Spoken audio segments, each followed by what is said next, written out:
اعوذ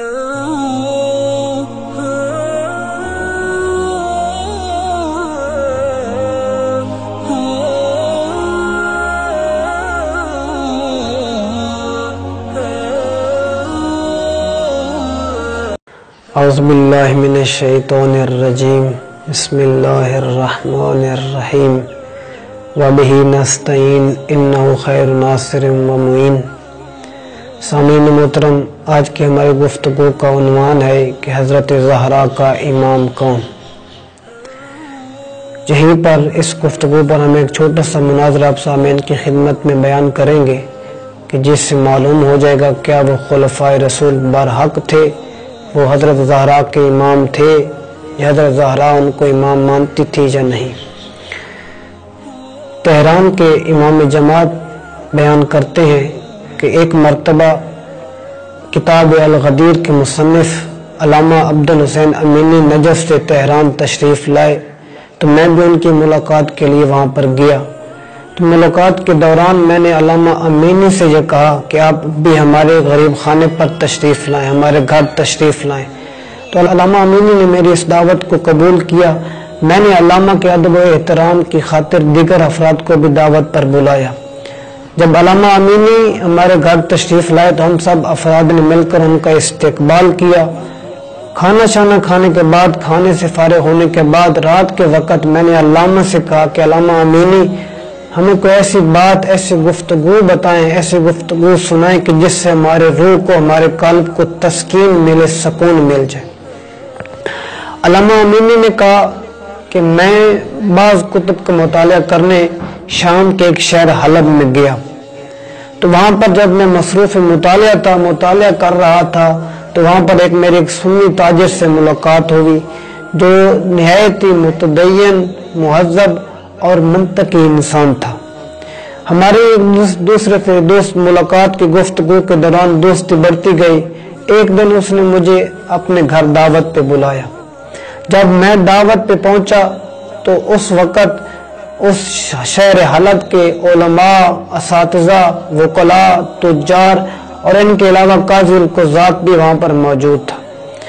ہم سب کھانا کھانے لگے۔ کھانے سے فارغ ہونے کے بعد قاضی القضات نے مجھ سے کہا کہ علامہ امینی، یہ امامت کے کیا مقاصد اور کیا اہداف ہیں، یہ کیا اس کی حقیقت ہے کہ یہ شیعہ اور علماء شیعہ امامت کو نہیں چھوڑتے۔ علامہ فرماتے ہیں کہ میں نے اس قاضی القضات سے کہا کہ کیا یہ حدیث صحیح ہے کہ پیغمبر اکرم نے فرمایا تھا من مات ولم یعرف امام الزمان ہی مات میتۃ جاہلیہ، کہ جو شخص اس دنیا سے چلا گیا، یعنی جو شخص مر گیا لیکن اپنے وقت کے امام کی، اپنے زمانے کے امام کی معرفت نہ رکھتا ہو تو وہ جاہلیت کی موت مرتا ہے۔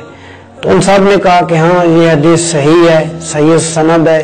تو علامہ امینی نے کہا تو پھر آج کی ہماری اس گفتگو کے لیے فقط یہ ایک حدیث کافی ہے۔ قاضی القضات نے خاموشی اختیار کی۔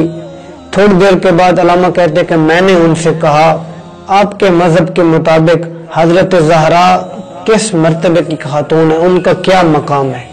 تو ان سب نے کہا کہ انہا مطہرۃ بنص الکتاب، کہ حضرت زہرا قرآن کی نص کے مطابق، قرآن کی آیات کے مطابق پاک ہے، عصمت کے مقام پہ فیض ہے۔